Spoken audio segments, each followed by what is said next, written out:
అల్లు అర్జున్కి నోటీసులు సర్వ్ అయినాయి, కోర్టుగా హాజరు కావాలి వ్యక్తిగతంగా అని చెప్పేసి.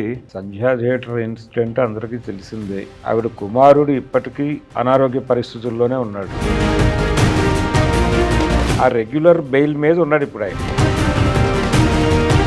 ఇంటెన్షనల్గా జరిగిందా లేకపోతే యాక్సిడెంటల్గా జరిగిందా? 3 వాయిదాలు రెగ్యులర్గా గనక వీళ్ళు వెళ్ళకపోతే ఎన్బిడబ్ల్యూ ఇష్యూ అయ్యే ప్రమాదం ఉంది. ఇన్సిడెంట్ తర్వాత వీళ్ళు ఆ ఫ్యామిలీని టేక్ కేర్ చేశారు కదా. ఇప్పుడు ఆ పిల్లవాడి ట్రీట్మెంట్కు సంబంధించి కూడా వీళ్ళే బాధ్యత తీసుకున్నారు. జరిగిన తప్పుకు సంబంధించి మేమేదో కాంపన్సేట్ చేసే ప్రయత్నం చేస్తున్నాం. ఈ డిఫెన్స్ న్యాయవాదులు వాళ్ళని క్రాస్ ఎగ్జామిన్ చేసి కోర్టు ఎలా చూస్తుంది, విషయాన్ని ఎలా పరిగణనలోకి తీసుకుంటుంది. భద్రాజ గారు, అల్లు అర్జున్కి నోటీసులు సర్వ్ అయినాయి, కోర్టుగా హాజరు కావాలి వ్యక్తిగతంగా అని చెప్పేసి అవును, వార్తల్లో చూసారా న్యూస్? సంధ్యా థియేటర్ ఇన్సిడెంట్ అందరికీ తెలిసిందే. ఆ రోజు జరిగినటువంటి రష్లో రేవతి అనే మహిళ అక్కడే ప్రాణాలు కోల్పోవడం జరిగింది. ఆవిడ కుమారుడు ఇప్పటికీ అనారోగ్య పరిస్థితుల్లోనే ఉన్నాడు. అదే, ఆయన పూర్తి రికవరీ కాలేదు, ఇప్పటికీ అండర్ ట్రీట్మెంటే నడుస్తోంది. ఈ కేసుకు సంబంధించి ఛార్జ్షీట్ ఫైల్ చేశారు. అందులో దాదాపు 10 మెంబర్స్ అక్యూజ్డ్, నెంబర్ 10 వరకు థియేటర్కి సంబంధించిన వాళ్ళే ఉన్నారు. ఓకే, 11 నెంబర్గా ఈయన్ని పెట్టారు, అల్లు అర్జున్ని.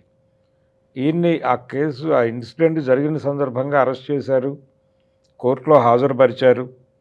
హాజరుపరిచిన తర్వాత కోర్టు 14 రోజులు రిమాండ్ విధించింది. వీళ్ళు మధ్యంతర బెయిల్ తెచ్చుకున్నారు ఇమ్మీడియట్గా రెండో రోజే. ఆ మధ్యంతర ఉత్తర్వుల్ని రెగ్యులర్ బెయిల్గా మార్చింది కోర్టు. తర్వాత ఆ రెగ్యులర్ బెయిల్ మీద ఉన్నాడు ఇప్పుడు ఆయన. బెయిల్ మీద ఉన్నాడు. ఇప్పుడు ఛార్జ్షీట్ దాఖలు చేశారు కాబట్టి వాళ్ళు కోర్టుకి రమ్మని చెప్పారు. వెళ్ళిన తర్వాత ప్రొసీజర్ ఏమైనా మొదలవుతుందా అనేది చూడాలి. ఓకే, అంటే ట్రయల్ డేట్స్ ఇస్తారు. ట్రయల్ డేట్స్ ఇస్తే సాక్షులు వీళ్ళందరూ వస్తారు. వచ్చిన తర్వాత సాక్ష్యాధారాలు వీళ్ళకి ప్రతికూలంగా ఉంటే శిక్షలు పడతాయి, లేదంటే కేసు కొట్టేసి పంపించేస్తారు. ఓకే, ఇది జనరల్గా జరిగే ప్రొసీజర్ ఏ కేసు విషయంలోనైనా. ఈ కేసులో కూడా అదే జరుగుతుంది. ఓకే, ఆ ప్రొసీజర్ కోసం పిలిచారు ఇప్పుడు ఈయన్ని. పిలిచిన తర్వాత ఇప్పుడు మళ్ళీ వాయిదా వేస్తారు. అంటే క్వశ్చనింగ్ అని మొదటి స్టెప్ ఉంటుంది. ఓకే, మీ మీద ఫలానా నేరం మోపారు, మీరు ఆ నేరం చేశారా అని అడుగుతారు. అంటే ఆ నేరం ఏమిటో కోర్టు నుంచి విని చేశారనో చేయలేదనో వీళ్ళు సమాధానం చెప్తారు. ఇంటెన్షనల్గా జరిగిందా లేకపోతే యాక్సిడెంటల్గా జరిగిందా ఏమిటి అనేది వీళ్ళు వివరించే ప్రయత్నం చేస్తారు జడ్జి గారికి. అంతవరకు అయిపోతుంది మొదటి స్టెప్. ఆ తర్వాత ట్రయల్ ఇస్తారు. ట్రయల్కి విట్నెస్ని పిలుస్తారు. పిలిచిన తర్వాత వాళ్ళందరూ సాక్ష్యాధారాలు చెప్తారు. ఆ సాక్ష్యాలు రికార్డ్ చేస్తారు.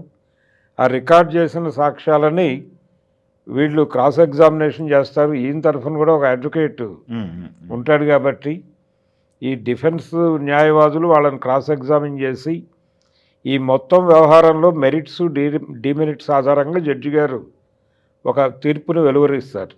అది టైం పడుతుంది. ఓకే, కాబట్టి ఇప్పుడు ఆ ప్రొసీజర్ కోసం ఆయన కోర్టుకు పిలిచారు.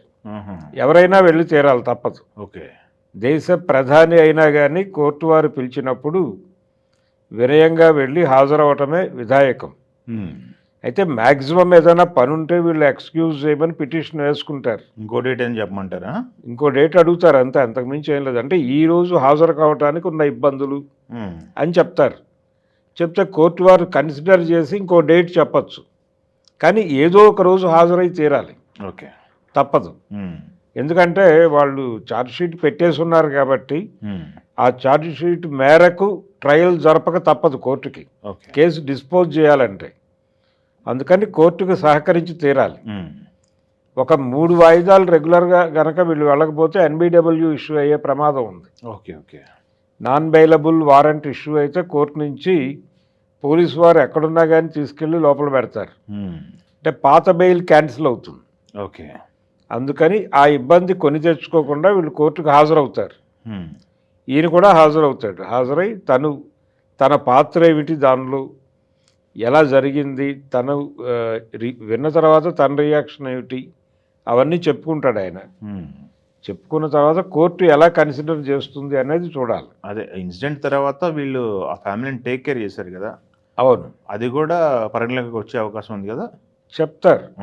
చెప్తారు మేమే బాధ్యత తీసుకున్నాం. ఇప్పుడు ఆ పిల్లవాడి ట్రీట్మెంట్కు సంబంధించి కూడా వీళ్ళే బాధ్యత తీసుకున్నారు. రీసెంట్గా కూడా ఒకసారి విజిట్ ఆ చేసి ఇంటికి వెళ్ళి అరవింద్ గారు వాళ్ళని పరామర్శించి రావడం చూసాం. అరవింద్ గారు స్నేహ అవును, అల్లు అల్లు అర్జున్ అర్జున్ వైఫ్ వెళ్ళి వాళ్ళని పరామర్శించి వచ్చారు.